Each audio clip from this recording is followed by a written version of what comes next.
Bir narsani yaxshilab bilib oling. U otasini uyida och emas edi, siz uni to'ydiradigan. U otasini uyida kiyimsiz ham emas edi, siz kiyim olib berib minnat qiladigan.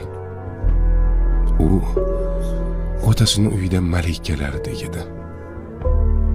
U otasini uyida siz aytganda kasalmand ham emas edi. Siz boshing kasaldan chiqmaydi deb nomlaydigan. U otasini uyida kiyimsiz ham emas edi. Siz kiyim olib berib minnat qiladigan.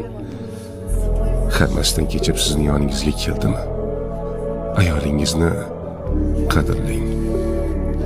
Ayol Allohning omonati. Uni xo'rlash omonatga xiyonatdir. Omonat qilib bergan zot bir kun omonatni ustidan albatta